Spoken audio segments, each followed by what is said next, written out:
하나님 말씀은 사도행전 4장 23절에서 35절입니다.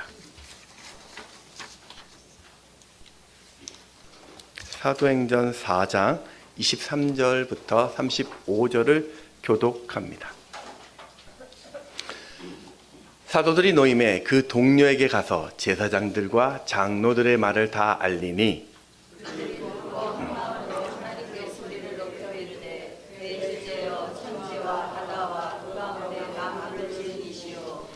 또 주의 종 우리 조상 다윗의 입을 통하여 성령으로 말씀하시기를 어찌하여 열방이 분노하며 족속들이 허사를 경영하였는고. 세상의 문화들이 나서며 관리들이 함께 모여 주와 그의 그리스도를 대적하도다 하시니로소이다. 과연 헤롯과 본디오 빌라도는 이방인과 이스라엘 백성과 합세하여 하나님께서 기름 부으신 거룩한 종 예수를 거슬러 하나님의 권능과 뜻대로 이루려고 예정하신 그것을 행하려고 이 성에 모였나이다.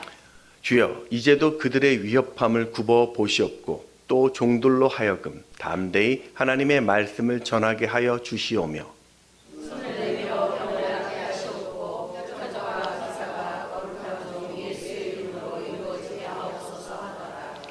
빌기를 다함에 모인 곳이 진동하더니 무리가 다 성령이 충만하여 담대히 하나님의 말씀을 전하니라. 믿는 우리가 하나님과 하나씩 되어 모든 물건을 서로 통용하고 자기 재물을 조금이라도 자기 것이라 하는 이가 하나도 없노라. 사도들이 큰 권능으로 주 예수의 부활을 증언하니 무리가 큰 은혜를 받아 그중에 하나 사람이 없으니 이는 밭과 집 있는 자를 팔아 그 한 것의 값을 가져다가. 함께 읽겠습니다. 사도들의 발 앞에 두매 그들이 각 사람의 필요를 따라 나누어 줌이라. 아멘.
오늘 오신 여러분을 환영하고 또 축복합니다.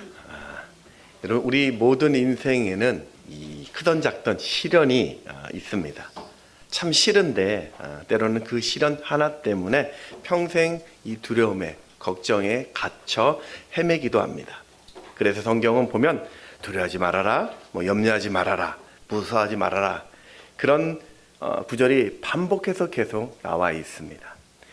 이 루마니아의 그 리차드 범브란트 목사님은 성경에 이런 구절이 한 365번 나온다고, 그래서 매일매일 두려워하지 말라라는 이 하나님의 음성을 들어야 된다라고 전하기도 합니다. 물론 이 말은 좀 상징적인 것 같은데요. 중요한 것은 그만큼 시련은 우리 인생에서 뗄래야 뗄 수 없는 그런 관계 같습니다. 자, 우리 옆에 계신 분들과 이렇게 한번 인사했으면 좋겠습니다. 그래서 하나님이 필요합니다.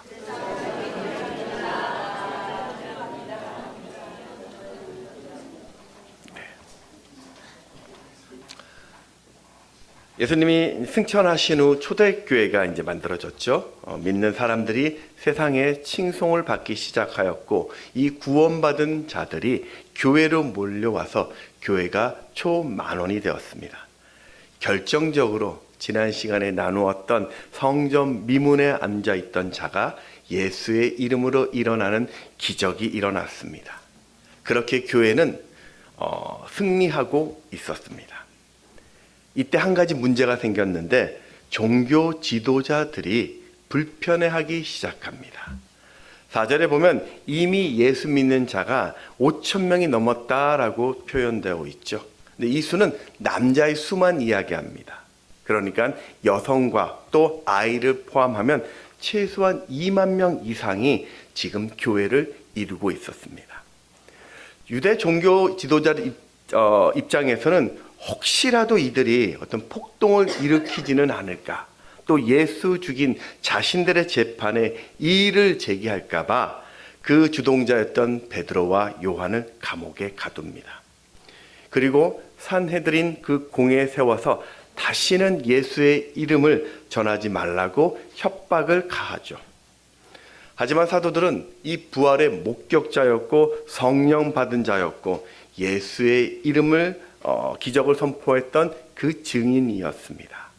우리 사도행전 4장 19절의 말씀 같이 읽습니다. 시작. 베드로와 요한이 대답하여 이르되 하나님 앞에서 너희의 말을 듣는 것이 하나님의 말씀을 듣는 것보다 옳은가 판단하라. 그렇게 풀려났습니다. 자, 그러면 모든 문제가 해결되었을까요? 아니요. 지금부터 문제는 시작됩니다.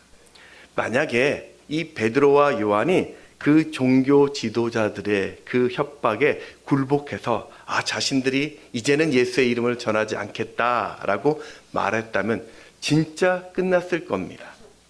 그런데 베드로와 요한은 그 유대 지도자들의 협박에 굴복하지 않았습니다. 그때부터 베드로와 요한은 그들의 주목을 받기 시작된 것입니다. 보십시오. 베드로와 요한이 공에 풀려나자마자 이들이 어디로 갔냐면 동료들이 있던 교회로 갑니다. 23절을 보면 사도들이 노임에 그 동료에게 가서 제사장들과 장로들의 말을 다 알리니, 지금 사도들은 지난밤에 감옥에 갇혀 있었습니다. 다음 날에도 이스라엘의 최고의 심판 기관이라고 불려지는 이 공회 앞에 끌려나가서 모진 신문을 받았습니다. 이런 육체적인 또 심리적인 압박은 이 갈릴리 촌놈들에게는 대단한 두려움이었을 것입니다. 그런 지친 몸과 이 마음을 추스리기도 전에 무작정 교회로 달려간 것은 바로 이것이 끝이 아니라는 것을 직감했기 때문입니다. 이들이 가만히 있지 않을 것이라는 것을 알았습니다. 여러분, 성령으로 시작된 이 교회, 폭발적인 성장을 하고 있었고 은혜를 누리려고 하고 있는데 생각지도 못한 시련을 만났습니다. 더군다나 이것은 초대교회가 처음 겪는 시련이었습니다. 교회는 이것을 어떻게 해석해야 할까요? 우리는 어떻습니까? 여러분 인생에 불쑥 찾아온 그 낯선 시련을 여러분은 어떻게 보고 계십니까? 내 힘으로, 내 지혜로 풀기 어려운 이 시련이라는 숙제를 여러분 지금 어떻게 풀고 계시나요? 오늘 저는 이 초대교회가 어떻게 시련을 극복했고 이 시련을 통해서 받은 은혜가 무엇인지를 좀 살펴보면서 내 인생에 시시각각 찾아오는 이 두려움을, 또 교회에 불쑥 찾아오는 이 시련을 어떻게 해석해야 할지 세 가지로 좀 교훈을 찾고자 합니다. 첫 번째는 시련은 한 마음으로 기도하게 합니다. 베드로와 요한은 교회에 가자마자 지난 상황을 보고했습니다. 그때 교회가 야, 이거 큰일 났구나. 일단 우리 예루살렘을 피하자. 에이, 무슨 말이냐. 예전에 우리가 아니야. 지금 우리에게는 이 많은 성도들이 있어. 그러니 맞서 싸우자. 이렇게 의견이 나누어질 수 있었습니다. 그런데 이들은 시련을 겪자마자 한 마음이 되어 가장 먼저 기도를 합니다. 24절을 보면 그들이 듣고 한 마음으로 하나님께 소리를 높여. 한 마음이다라는 이 뜻은 나누어지지 않았다, 일치된다라는 의미일 것입니다. 이 신앙인들에게 주어진 최고의 특권 중에 하나는 바로 기도입니다. 교회의 최고의 능력은 함께 기도할 수 있는 것이죠. 예수님도 너희가 두세 사람이 내 이름으로 모인 곳에 내가 있다라고 말씀하시면서 합심하여 믿음으로 구하라고 명령을 하셨습니다. 마태복음 18장 19절의 말씀을 같이 읽을까요? 시작. 진실로 다시 너희에게 이르노니 너희 중에 한 사람이 땅에서 합심하여 무엇이든지 구하면 하늘에 계신 내 아버지께서 그를 위하여 이루게 하시리라. 아멘. 여러분, 시련이 있으십니까? 지금 위기라고 생각하십니까? 두려움이 있습니까? 그럼 기도의 자리에 서십시오. 우리 믿음의 공동체에 문제가 있습니까? 한 마음으로 기도하십시오. 하나님은 오늘 우리의 기도를 들으시는 분이십니다. 자, 그런데 지금 이들이 한 마음으로 기도한 게 뭘까요? 오늘 29절, 30절을 같이 보겠습니다. 시작. 주여, 이제도 그들의 위협함을 굽어보시옵고 또 종들로 하여금 담대히 하나님의 말씀을 전하게 하여 주시오며 손을 내밀어 병을 낫게 하시옵고 표적과 기사가 거룩한 종 예수의 이름으로 이루어지게 하옵소서 하더라. 아멘. 지금 이들은 위협함을 굽어봐 주세요. 이건 핍박에 겁내지 않는 용기를 달라고 구하고 있는 것이고, 종들로 하여금 담대하게 말씀을 전하라는 이 기도는 이거 침묵하지 않는 믿음을 구하고 있는 장면이고, 예수의 이름으로 기적과 표적을 보여달라라는 것은 예수의 행하심이 오늘 자신의 삶 가운데 드러나게 해달라고 기도하고 있습니다. 근데 가만히 보면요, 이 시련을 멈춰달라고는 기도하지 않고 있어요. 저 같으면 하나님, 이 핍박이 소멸시켜 주옵소서, 저 핍박이 내게서 떠나게 해달라고 구했을 텐데, 이들은 그 시련을 멈춰달라고 구하지 않고 오히려 더 큰 시련이 올 것이니까 이 시련 속에서도 우리가 벙어리 되지 않도록 담대히 그 말씀을 전하게 해달라고 구하고 있습니다. 도대체 왜 그렇죠? 당시 초대교회에는 사람들이 많이 모여 있지만 그 구성원들은 별 볼 일 없었습니다. 그들에게는 권력자가 없었습니다. 물질을 많이 가진 사람들도 없었습니다. 학벌이 좋은 것도 아니었습니다. 대부분 교인들은 노예였거나 또 가난한 자들이 전부였습니다. 우리 고린도전서 1장 26절 말씀 또 읽습니다. 시작. 형제들아, 너희를 부르심을 보라. 육체를 따라 지혜로운 자가 많지 아니하며 능한 자가 많지 아니하며 문벌 좋은 자가 많지 아니하도다. 하지만 이들은 지금 자신의 기도를 들으시는 분이 누구인지를 정확히 알고 있었습니다. 지금 이들은 교회의 사명이 무엇인지를 알았습니다. 지금 이들이 하나님을 뭐라고 부르냐면요, 24절 하반절에 보면 대주제여라고 부르고 있습니다. 대주제. 헬라어로 데스포테스라는 뜻인데 통치자, 유일한 주라는 뜻입니다. 여러분, 이단은 그 당시에 그 노예가 주인에게 부르는 단어입니다. 당시 노예는 자신을 돈으로 산 주인이 절대 군주가 됩니다. 그때부터 자신의 모든 존재와 그 목적이 오직 주인에게만 있었습니다. 그래서 노예가 주인에게 대주제여라고 부릅니다. 초대교회는 하나님이 세상 모든 것을 다스리시고 통치하시는 대주제이심을 알았습니다.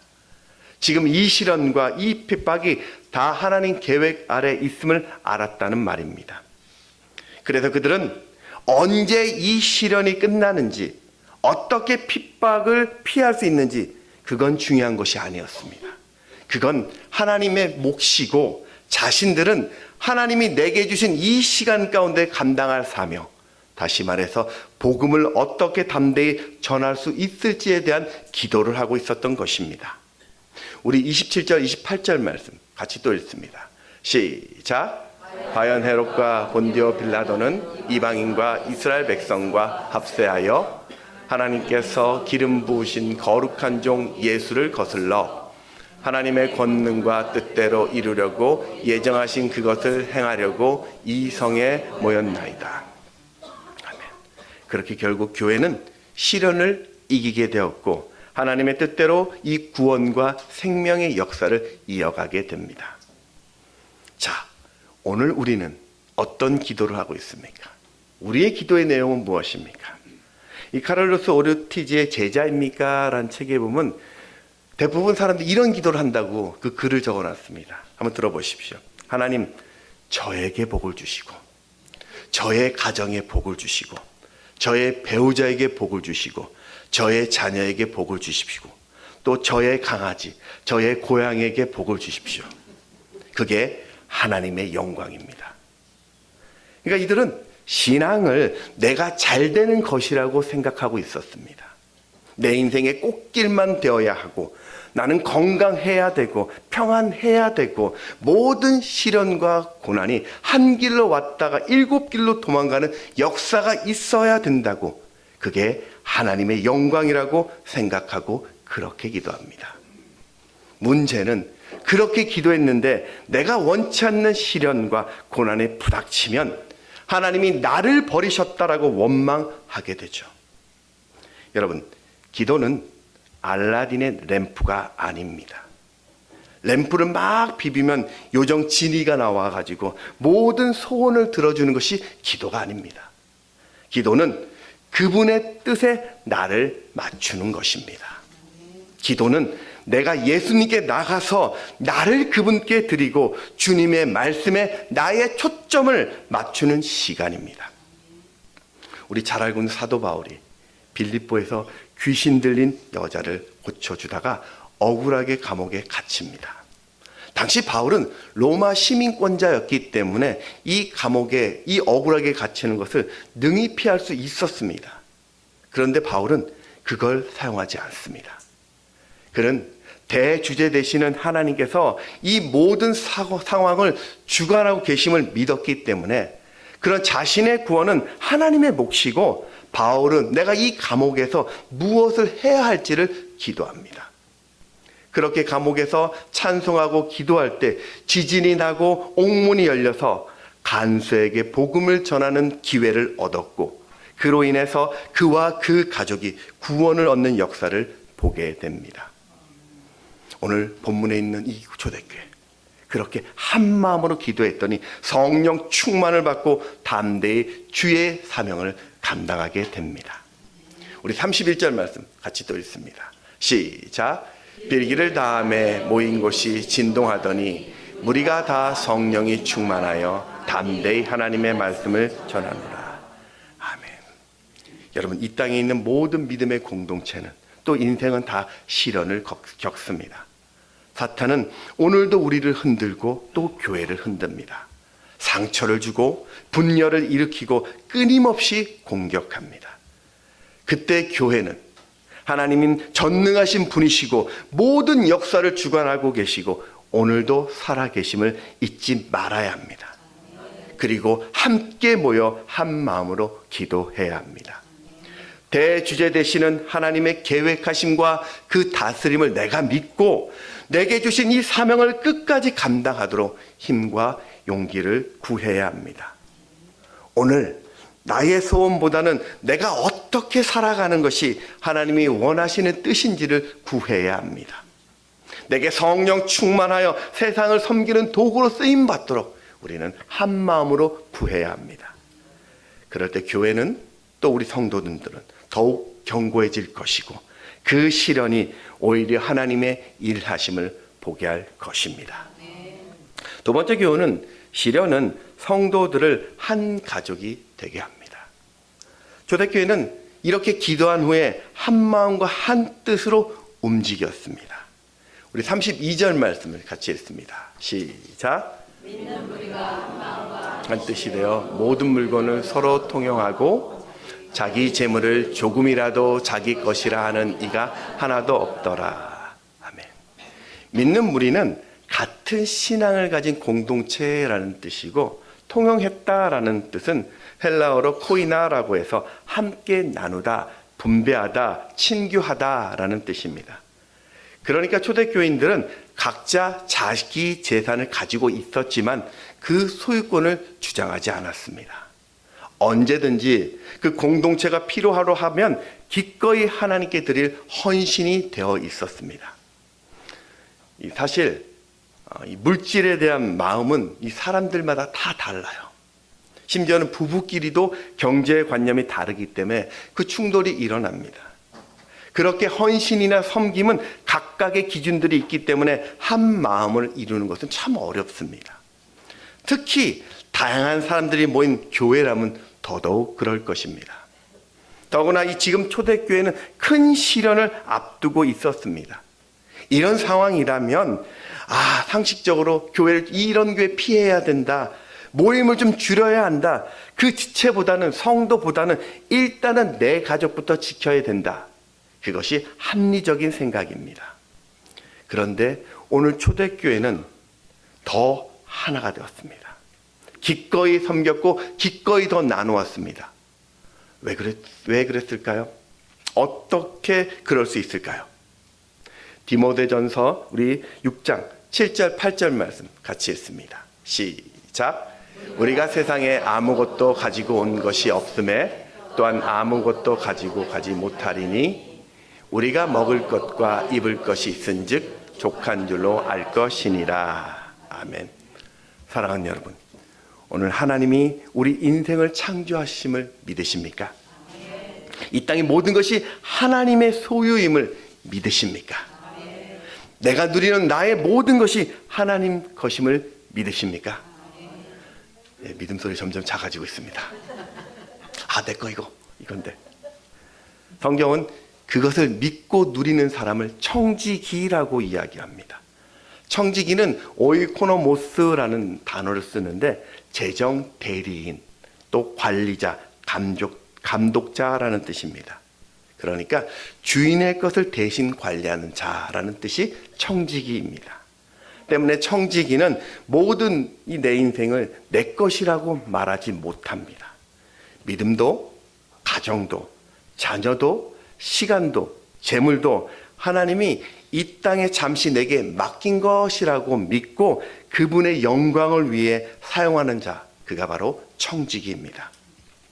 그래서 이런 청지기는 지혜로운 청지기 또는 어리석은 청지기, 선한 청지기, 악한 청지기처럼 반드시 평가가 뒤따릅니다. 물론 이 말은 그래서 내 모든 소유를 다 포기해라, 교회에서 살아라, 이런 말이 아닙니다. 세상에 내 것 없으니까 인생 대충 살아라, 그런 말이 아니라 내 인생의 주인이 있다는 말입니다. 예수 믿기 전에는 내가 내 인생의 주인이 되어서 나만을 위해 살았다면 이제는 예수를 내 인생으로 주인으로 모시며 살라라는 것입니다. 그게 청지기 인생이에요. 여러분, 예수님의 풀네임이 주 예수 그리스도이죠. 우리 로마서 1장 7절 말씀 같이 읽습니다. 시작. 여기서 하나님의 사랑하심을 받고 성도로 부르심을 받는 모든 자에게 하나님 우리 아버지와 주 예수 그리스도로부터 은혜와 평강이 있기를 원하노라. 아멘. 예수님이 그리스도라는 이 말은 2000년 전에 나의 죄를 사해 주신 구세주라는 메시아라는 말이고, 예수님이 주이란 그 뜻은 구세주 되신 그 예수님이 2000년 전에 부활하셔서 지금 내 인생의 주인이 되신다는 뜻입니다. 그게 주 예수 그리스도입니다. 그렇게 우리가 예수를 믿게 되면 장차 우리는 영원한 천국에 갈 것뿐만 아니라 지금 이 땅에서도 성령의 인도하심을 받으며 날마다 주님이 원하시는 이 사명을 거뜬히 감당할 수 있게 되는 것입니다. 자, 그럼 청지기 삶이 뭡니까? 청지기 삶을 살라고 했는데, 예수를 주로 모시고 살라고 했는데 그 삶을 어떻게 우리는 증거할 수 있을까요? 바로 믿음의 공동체에서 한 가족으로 서는 것입니다. 에베소서 4장 4절의 말씀을 보면 몸이 하나요 성령도 한 분이시니와 같이 너희가 부르심의 한 소망 안에서 부르심을 받았느니라. 그렇습니다. 청지기는 나만을 위한 인생이 아니라 하나님의 시선으로 내 지체를 바라보는 인생입니다. 내 지체가, 내 교우가 시련 속에서 신음하고 있다라면 외면하는 것이 아니라 긍휼의 마음으로 그 곁을 지키는 자이고, 기도의 자리에서 그를 도우며 사랑으로 힘을 더하는 삶, 그렇게 한 가족이 되는 삶을 말하는 것입니다. 2세기 기독교의 변증학자인 이 아리스테디스가 그 로마 황제 그 하드리안에게 자신의 교회를 소개하는 글이 있었습니다. 그는 이렇게 교회를 소개합니다. 그리스도인들은 서로를 사랑합니다. 그들은 과부를 도와주고 고아들을 보호합니다. 자기가 가지고 있는 소유물을 없는 자들에게 나눠줍니다. 낯선 사람을 환대하고 친형제처럼 즐거워합니다. 그들은 하나님 안에서 성령을 통해 맺어진 형제입니다. 여러분, 우리도 예수 안에서 한 형제 자매입니다. 비록 나이나 상황이나 형편의 차이가 있어도 동일한 하나님을 아버지라 부르는 영적인 한 가족 공동체입니다. 믿으십니까? 우리 옆에 계신 분은 이렇게 인사해 보십시오. 우리는 한 가족입니다.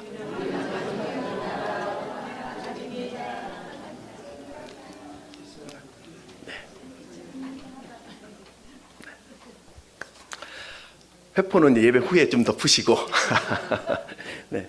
미국을 움직이는 작은 공동체 세이비어라는 교회가 있습니다.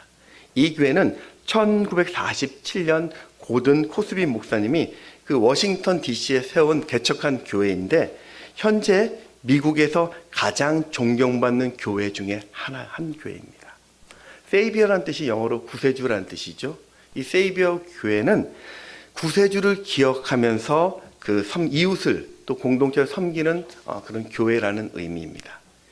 이 교회는 예수를 향한 영성이라는 것은 반드시 사랑과 책임이 있는 외적인 사역으로 표출되어야 한다는 그런 교회 철학을 가지고 있습니다. 그래서 그 성도들, 그 교회 모든 성도들은 가난한 자, 버림받은 자, 소외된 자를 섬겨야 하고, 또 그들에게 용기를 주면서 세상을 변화시키는 사명을 오늘도 감당하고 있습니다. 이 교회는 그 성도 수가 한 번도 150명을 넘긴 적이 없습니다. 저희 교회 조금 더 큰 교회인데, 뭐 부흥이 안 됐다라는 것이 아니고, 좀 부흥이 되면 이 교회는 반드시 그 교회를 분립시켰습니다. 그래서 지금 그렇게 분립된 교회가 10개 교회가 연합을 이루면서 함께 이 사역을 감당하고 있습니다. 이 작은 교회가 어떤 일을 하냐면, 현재 빈민 청소년들을 위한 과외 프로그램을 하고 있고, 미국 유일의 노숙자 병원을 운영하고 있고, 빈민과 아동을 위한 방과 후 학교를 운영하고 있고, 실업자를 위한 직업 소개센터와 마약 및 알코올 중독자의 주거 사역들에서 그 사역들을 감당하고 있는데, 한 해 한 200여 개의 어떤 사역을 지금도 감당하고 있습니다. 여러분, 150명의 교회에서 한 해 헌금이 얼마 정도 될까요? 이 교회 한 해 예산, 사용되는 예산이 240억 원입니다. 한 해 240억 원을 지금 예산을 집행하고 있어요. 물론 국가의 어떤 운영 지원이나 타계 후원도 포함되어 있는 금액이지만 이 성도들 중에 재벌이 없습니다. 부유한 층이 많지 않습니다. 그냥 그들은 평범한 사람들이에요. 이런 적은 성도가 어떻게 이런 큰 사명을 감당하고 있을까요? 물론 쉽지 않는 일입니다. 어쩌면 자신의 모든 것을 다 뒤로하고 그 사명만 감당해야 합니다. 분명히 삶의 제약이 있습니다. 그래서 이 교회는 철저히 제자 훈련을 통해서 한 가족 신앙 공동체를 형성합니다. 이 교회 등록 교인이 되려면, 한 가족이 되려면 아주 많은 훈련이 필요합니다. 조건이 이렇습니다. 하루 1시간 성경을 읽고 기도해야 됩니다. 2년이 소요되는 서번트 리더십 학교를 수료해야 합니다. 온전한 11조와 헌금 생활을 반드시 해야 합니다. 매주 소그룹 모임에 참여해야 합니다. 42개의 은사별로 자원봉사로 참여해야 합니다. 영적인 자기 자서전을 내야 합니다. 이 과정을 수료해야 정식 교인이 됩니다. 그리고 매년 갱신해야 합니다. 이런 훈련을 통해서 그들은 청지기 사명을 회복하고 초대교회처럼 온 교인이 하나 되어 하나님을 위하여 거뜸히 이 섬김의 자리에 서고 있습니다. 사랑하는 여러분, 초대교회는 시련을 당할수록 종교 그 지도자들의 위협을 받을수록 그 성령 안에서 더 아름다운 한가족 신앙 공동체를 만들어져 갔습니다. 그리고 우리도 그렇게 성령 안에서 한가족 공동체로 부름받았습니다. 그러니 오늘 여러분이 먼저 주의 사랑으로 내 지체를 향하여 손을 내밀어 주십시오. 그건 동정하라는 것이 아닙니다. 선심 쓰라는 것이 아닙니다. 적선하라는 것이 아닙니다. 내 인생이 내 것이 아니라 주님의 것임을 알고 내 지체를 향하여 섬김의 자리에 기꺼이 서라는 것입니다. 이렇게 영적인 깊은 교제로 믿음의 한 가족이 되는 여러분 되시기를 주의 이름으로 축원합니다. 마지막 세 번째는 부활의 시련은 부활의 신앙을 만듭니다. 교회가 시련 앞에서 한 마음으로 기도하고 한 몸을 이루자 사도들이 복음을 증거합니다. 우리 33절 말씀 같이 읽을까요? 시작. 사도들이 큰 권능으로 주 예수의 부활을 증언하니 무리가 큰 은혜를 받아. 사도들은 이 박해 속에서도 아름다운 신앙으로 살아가는 성도들을 보면서 그들에게 부활의 복음을 가르쳤습니다. 아니 왜 하필 부활의 복음일까요?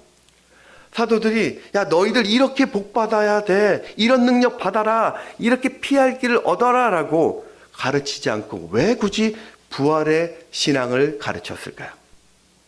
고린도전서 우리 15장 20절 말씀 같이 읽습니다. 시작. 그러나 이제 그리스도께서 죽은 자 가운데서 다시 살아나사 잠자는 자들의 첫 열매가 되셨도다. 오늘 예수가 부활의 첫 열매가 되셨다라는 이 말은 하나님이 예수 안에 있는 모든 사람들의 부활을 보증한다라는 약속입니다.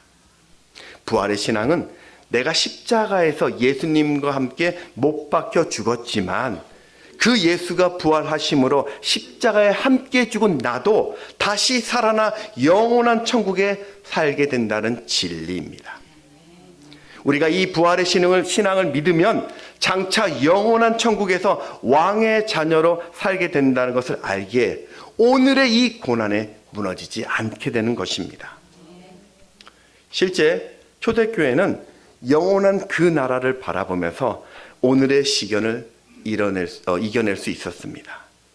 또 어떤 시련이나 고난 앞에서도 그 부활의 신앙으로 버티는 인생을 살았습니다. 나아가 그들은 죽음도 두려워하지 않고 믿음으로 부활을 증거하는 삶을 살게 되었습니다. 우리 초대교회 때 이 사도들의 직속 제자들을 속사도 교부라고 부릅니다. 이 사람들은 사도들의 직접적인 가르침을 받아서 기독교 교리를 전수하고 교회를 든든히 세운 사람을 이야기합니다. 이 속사도 중에서 안디옥 교회 2대 감독이었던 이그나티우스라는 분이 계십니다.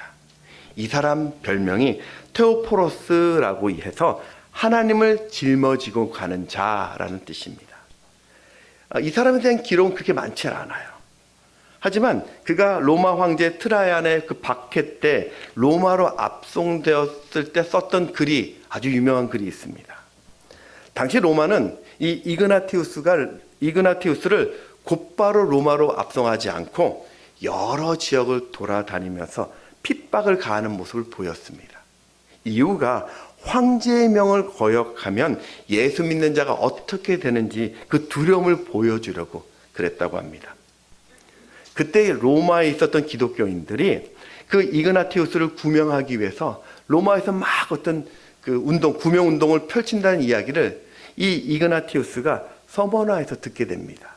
그리고 그들에게 보낸 편지였습니다. 들어보십시오. 여러분, 나는 여러분에게 탄원합니다. 나에게 친절하지 마십시오. 내가 순교를 통하여 하나님에게 도착할 수 있도록 야수들을 위한 먹이가 되게 해 주십시오가 그의 글이었습니다. 이 말은 자신은 기꺼이 맹수의 밥이 될 것이니 구명하지 말라라는 소리입니다. 도대체 왜 이런 말을 할까요? 그는 부활을 믿었습니다. 이후 그는 로마 황제 앞에서 주눅들지 않았습니다. 더 당당하게 예수의 그 신앙과 믿음을 변론합니다. 이 황제가 변론하다 하도 열이 받아가지고 이 이그나티우스를요, 옆구리에 기름을 적신 종이를 둘둘 감게 했습니다. 그리고 거기에 불을 질렀습니다. 그리고 뜨겁게 달군 가위로 그의 살을 찢었습니다. 그리고 나중에 불에 탄 그의 죽은 그 시신을 맹수의 먹잇감에 던져주었습니다. 이그나티우스는 이런 자신의 무모한 죽음으로 세상에 한 가지 분명한 확신을 보여주었습니다. 그것은 순교라는 죽음의 자리가 결코 끝이 아니라는 것을 보여준 것입니다. 사랑하는 여러분, 우리가 이 세상에서 견디기 힘든 그 시련과 핍박을 피하지 않는 이유는, 심지어 죽음도 당당하게 맞설 수 있는 이유는 우리에겐 더 나은 본향이 있기 때문입니다. 오늘 여러분은 반드시 부활합니다. 히브리서 11장 16절 말씀 같이 읽겠습니다. 시작. 그들이 이제는 더 나은 본향을 사모하니 곧 하늘에 있는 것이라. 이러므로 하나님이 그들의 하나님이라. 일컬음을 받으심을 부끄러워하지 아니하시고 그들을 위하여 한 성을 예비하셨느니라. 아멘. 무엇이 오늘 여러분을 두렵게 하고 있습니까? 지금 무엇이 나를 흔들고 있습니까? 부활의 신앙은 죽음이라는 인간 최대의 두려움 앞에서도 우리를 당당하게 합니다. 그 부활이 내게 있기에 세상 그 어떤 시련이나 고통이 온다 할지라도 절대 우리를 낙심시킬 수 없습니다. 그러니 매 순간 눈을 들어 부활의 주님을 바라보십시오. 내가 그분과 영원히 함께 거함을 사모하십시오. 부활의 주님이 오늘 여러분과 함께 할 것입니다. 말씀을 정리합니다. 여러분, 겨울보리는 그 10월 중순에 파종을 하면 이 추운 겨울을 나고 봄에 그 수확을 한다고 해요. 이 보리 파종을 한 후에 보리싹이 날 때쯤 되면 보리밟기라는 것을 합니다. 저는 해본 적이 있고 본 적이 없는데, 왜 보리밟기를 하냐? 그 이유가 겨울에는 땅이 반복적으로 얼고 녹으면 그 땅 안에 공기층에 균열이 생겨가지고 그 공기층에 그 찬바람이 들어가서 이 보리 뿌리가 냉해를 입어서 죽게 되거나 보리가 웃자라서 쓰러질 수 있다고 합니다. 그래서 땅을 단단히 다져주는 것이 보리밟기라고 합니다. 또 이 보리밟기는 보리가 한 이삭에 대략 한 40알에서 60알이 이렇게 달리게 되는데, 이 보리 뿌리가 처음 돋아난 줄기로는 이 나달을 다 떠받치지 못한다고 합니다.